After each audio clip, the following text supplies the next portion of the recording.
O si Brad Silbert, imo ang mikropono, Brad. Okay. Di ba ni sa istasyon ni dili ni ako. Bitaw may hapon sa tanan. Okay. Brad, tipay kong daghan kay Emi karon. Okay. Now, kining mag-interpret sa Biblia sa akong procedure gyud pagpiho og kinsay angay paminawon. Mudagan yun ta sa issue about authority. No, kinsay mo exegesis ba, no? Pareha sa korte, no? Dili bisan kinsa nga mo ingon nga sakto ni akong interpretations balaod. Labi na kung ang muatbang nimo Supreme Court. Yes. Di ba? Parehas no, di lang ko maghingalan, no? Ako lang ning imong example ba. Naay senador ko, no, nga dili man unta abogado. Pero moingon nga nasayop ko no ang Supreme Court. Kana sayop. Para nako ingon siya nga naman tay freedom of speech. Bitaw na freedom of speech pero unethical kung ingnon nimo nga Supreme Court mo nasayop. Di ba? Okay, unethical gyud. Oh. Nailimitahan nimo imong freedom of speech, dili na kanang freedom of speech dili na ingnon nimo nga tungod kay na kay freedom magpataka na lang kag yaw-yaw. Yes. Kay maot ang sangputanan ana kung Yes, magpataka kag yaw-yaw. Supreme Court ingnon nimo nasayop. Kinsa may abogado mo ingog nasayop ang Supreme Court, di ba kataw-an ka? So nga naman kay ang Supreme Court highest authority na to ug mahisgot ag balaod sa Pilipinas. Ang iyang tingog sa imong unahon nagsayop po nagdili, dili nang imo mo'y ipatigbabaw, kundi ang Supreme Court yun. So karon issue about bautismo, inahanglan mo, dagan yun ta sa examination nga, sa eskwelahan na, may mga examination, di ba? Kanang yung Filipino, English, Ang examination nga akong ipasabot, kinsay mo exegesis aning Biblia, ang gituko ni Kristo nga iglesia. Yes. Ang mga sugo.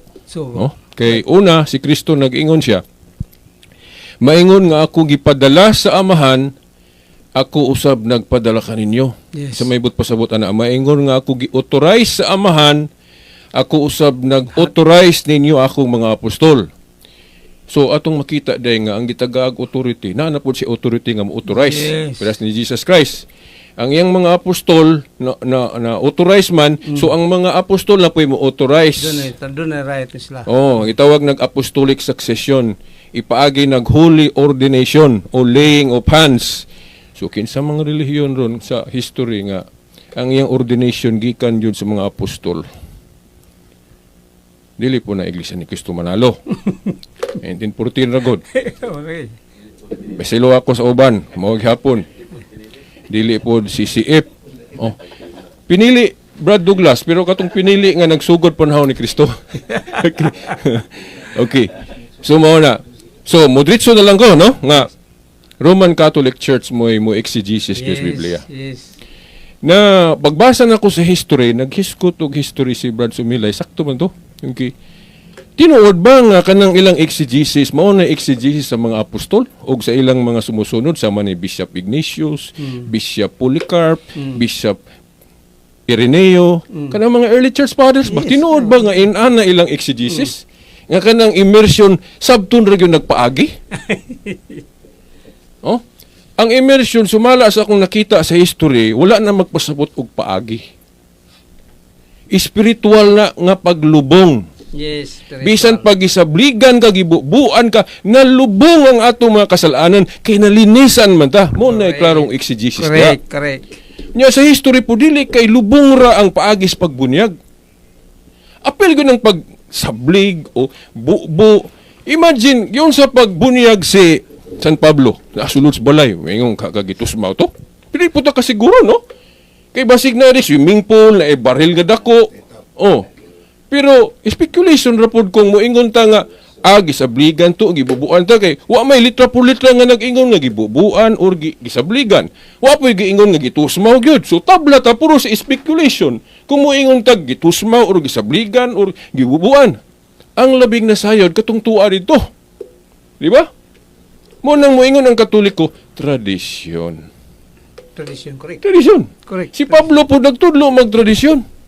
2 Tesalonica 2:15. Kung dili na gali madalag litra por litra, tradisyon. Kinsa may lakig tradisyon, Katoliko.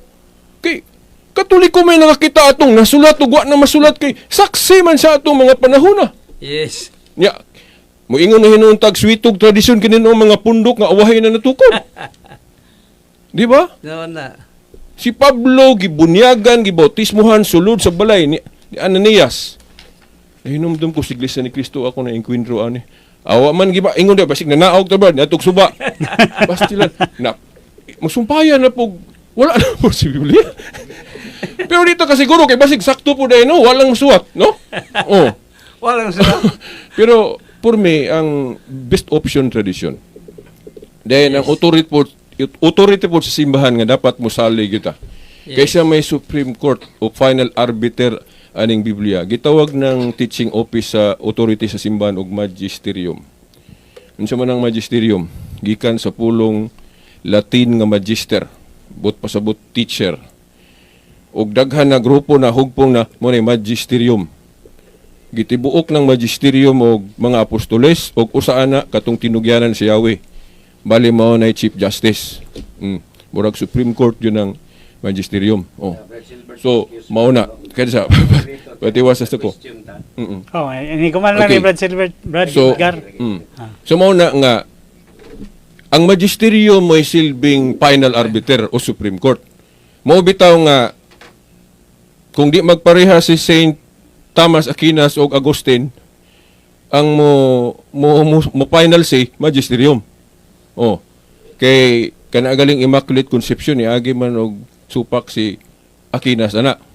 Pero dunay argumento sa usa ka balaan nga mo tuy giaprobahan jud sa magisterium mo nang ang nakanindot ni Aquinas iya ding giusob yang Submit stand. yun siya, Ryan, Submit gyud jag authority mo na importante diha. Mo submit gyud ang Supreme Court, di ba? Oh. So mao na nga ang mo correct sa mga theologian nga Katoliko nga maglahi-lahi na gani magisterium. Kay ang ilang mang authority mo dapat tuhuan na to. Kay ang magisterium may giingnan ni Kristo God nga ang inyong idili diri syuta idili sa langit ang inyong itugot. Mga apostoles man na mao na unang magisterium. Yes. Oh. Ang ilang successor so makita na to sa history. Successor ni Peter mo na mga popes, ang ubang mga apostoles, mga bishops. So na nila ang mo final say Peter and the apostles karon Pope and the bishops. Napila ng cardinal kay kanang cardinal bishops mangyapon na. So mao na sila may mo final say. So karon kining inani pod kung moingon kag sayop ng sprinkling o tusmaw nga gisgutan ra gyud na si Ezekiel 36:25 nga naay pagpanghinlo og mga kasalanan nga sprinkling ang gigamit. Ang terminong gigamit. Og moingon kag dili na bunyag wa po giingon nga dili bunyag pasabutan na. Mayon gitag pagpanglinis og kasalanan, asa man ta makakita og sampol ana diri sa New Testament? Bautismo man na. Kanang mogamit og tubig. Di ba? Okay. Oh, so mahimo gali natong magamit nato ng Ezekiel 36:25 og murag tagna. Oh, nga natuman sa Roman Catholicism nga bautismo. Di ba? So probably katong kang San Pablo nga bunyag imposible kay ito og dili imposible kay basig na ibaril no. Nang gitusmaw gid siya. Pero giana man gud pagsulti gud. Nagtindog siya og gibautismohan ni Ananias. So, Wala maingon nga gitusmaw. Oh. So ang duol gyud, Katindog man. ang duol gyud sablig ra gyud Sablig ra bubo. yun. Oh. Ang buo. Nya sa tradisyon po kay apil man ang tradisyon. Tulo man gyud. Nakita. Tusmaw, sablig, Sablig. og bubo. Buo. Di kisa may daog ana ron. Katoliko. Mga yun. Isod kay supako na kay og mo speculate lang kag wala unya na tuwa ka dito. Ang labing nasayod sa tradisyon sa una ang mga tao nga tuwa dito. Yung sa mga relihiyon ng ang iyang tradisyon pasapasa nga klaro gyud Katoliko. Pero sa anang Juan 20, 19 ug 23. O ang unang magisteriya mga apostoles gi mo nang paghatag nila og authority gi-apil man ang pagpamasaylo og sala. Yes. Bisan kinsang sala nga inyong pasayloon ginapasaylo kini. Ang dili ninyo pasayloon dili usab pasayloon. Sala na. Naunsa man na. Di naklaro na hinoon ay naagi sa mga obispo mga pari kina may sacrament of confession. Yes, correct na. Sa ubang relihiyon, mahadlok man kay Diyos ra ko ni makapasaylo og sala. Tinuod biya na, Diyos ra ba makapasaylo og sala. tinuod. Pero ang Biblia mismo nagtug-an nga gigamit niya ang mga ministro diri sa yuta pagpamasaylo og sala. Kaklaro ana. Ay, wa ko nasuko ha, emphasis ra niya ako. Kung nasuko manggaling ko ako nang tumong sa demonyo kay mo ni Hinungdan, utor sa hinungdan. panagbahin-bahin. Oo. Naglimbong. Okay.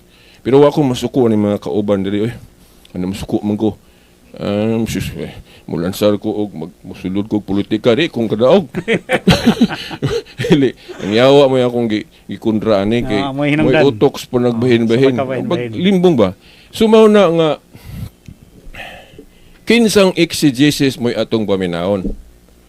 So of course, kinsay nakasunod, kinsay successor sa authority sa mga apostol, na nila ang authority sa pag-exegesis. Dili kay bisang kinsa kay bisan kinsa ana mo daghang relihiyon ana mo bitong ni daghan. Bitang ni Dagan. Usa ka example nga ambot unsaon ninyo pagsupak ani nganong maingon ko mga obispo gyud mo na authority. Mga parian. Pag-canonize sa Bible canon. Kinsa may ga-canonize sa Bible canon? Mga Protestante ba? Iglesia ni Cristo Manalo ba? CCF ba? Wa pa man na 1984 rago na. Oh. Kibuloy? Sa ba? Mormons 1870? Katong Bunagin. Orthodox mo'y kinadul-an na to. Bunagin. No, 1054? Kinsa may canonize aning Biblia. Wa pa ang Orthodox ni rebelde sa Rome canonize na ning Biblia. 382 at the Council of Rome. Kaya ni adtong panahon na wala pa ang Council of Rome, walay definite list ang listahan ang mga Kristiyanos. Di man nagpasama. Bisan mga Hudiyo gani, duha ang ilang kanon. Alexandrian o Palestinian. Ang Alexandrian, 46 books. Ang Palestinian, 39. Kanang pattern sa mga Protestante ron, dili Katoliko. Excuse me, Oh. 3 minutes pa daw. Para Okay. sa Okay. 15 Oh, minutes. sige. oh. Disoon na lang ni. So, mauna. Dayon, sa New Testament po, wala magparehas. Ang mga apostol, wala ga-canonize, wala ga-desisyon sa ilang panahon. Pila ka libro ang New Testament. Kinsay nagbuot nga i-finalize ang opisyal nga lista sa mga basahon. Mga obispong Katoliko at the Council of Rome, 382 AD. Gipili sa Tinaon, mga tinaon. obispo ang Alexandrian tungod kay nakita po nila sa ilang tradisyon, nakita nga gigamit sa mga apostol tong Alexandrian canon. Nga na Makabiyo, unsa pa na tubit diha. Oh. Gikuha lang Martin Luther atong si Martin Luther may originator anong pagkuha sa 7 books. Nga moingon siya nga gipuno kuno na.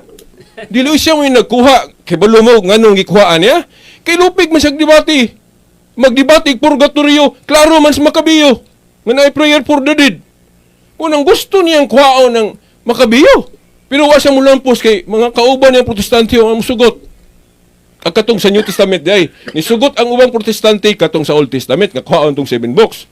Pero sa New Testament, abi ninyo katurang 7 books gusto kuhaon ni Martin Luther. Kung magtuon tag history, matud pa ni Sumilay, sa history apilon unta ni Martin Luther og kuha ng Revelation og James.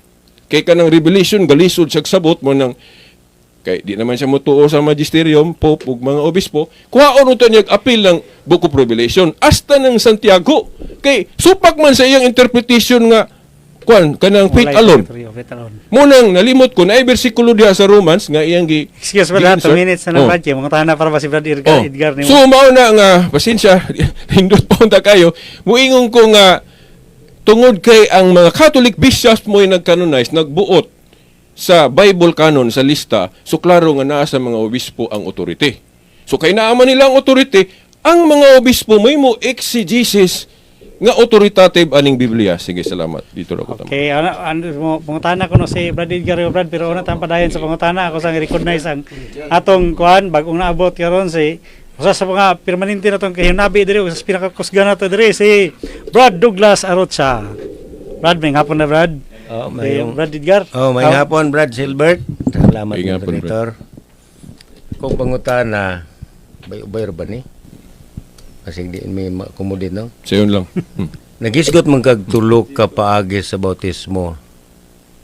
Sana pouring, dayon kadto sprinkling, dayon immersion.